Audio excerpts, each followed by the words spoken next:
continent. During this key week, the Africa Center has hosted Scott Nathan, the new US CEO of the Development Finance Corporation, African officials like yesterday Minister of Finances from Zambia or the Prime Minister of Congo. Today, we are delighted to welcome Dr. Akinwumi Adesina, President of the African Development Bank Group. Mr. President, you are a globally renowned development economist and agricultural development expert with more than 30 years of international experience. You have been first elected 8th President of the African Development Bank Group in 2015 and re-elected for a second 5-year term in 2020. Prior to this position, you have been Minister of Agriculture of your country, Nigeria, from 2011 to 2015. Prior to this appointment as Minister of Agriculture, you were the Vice President, Policy and Partnerships of the Alliance for a Green Revolution in Africa, where you led several innovative policy and finance initiatives that leveraged over 4 billion in bank finance commitments to Africa's agriculture sector. You also served as Associate Director and Regional Director for the Southern Africa Office of the Rockefeller Foundation for over a decade. Mr. President Adesina, welcome at the Atlantic Council. Thank you very much. It's good to be here, Ambassador. Thank you.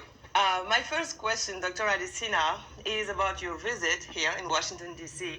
What are your expectations with the Bretton Woods institutions? Can you tell us more about the meetings, including the bilateral meetings with U.S. officials? Well, first, let me say how delighted I am to be here with you at the Atlantic Council. And thank you for the great work that you do, Ambassador, with all of your colleagues here. In your introductory remarks, you did say it, to give a voice, the voice of Africa, to be heard very loud and clearly. Yeah. And also the challenges and the opportunities, I must say, that Africa has to offer. So thank you for the platform that you have whenever we all get here in Washington to engage.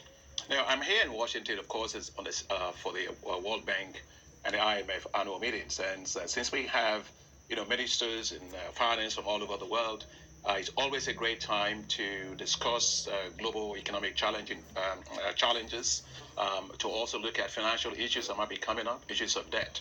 And particular at this particular time is the issue that is grabbing everybody's attention is the whole issue of the war in Ukraine, Russia's war in Ukraine, and what that means for the rest of the world. So I'm here in Washington to discuss those particular issues, but also I'm here to meet with U.S. senior government officials, U.S. Treasury Department, to talk about the African Development Fund 16th replenishment, which is going to be, we've already started that process this year, but also to meet with ministers of finance from all across Africa to explain to them the new challenges that are now arising out of this war in Ukraine, also to look at the solutions as well for how we're going to expand financing for Africa. So discussing with the IMF again about the special drawing rights and how we might use that more optimally to drive development. But of course, we're also meeting with private sector leaders to talk about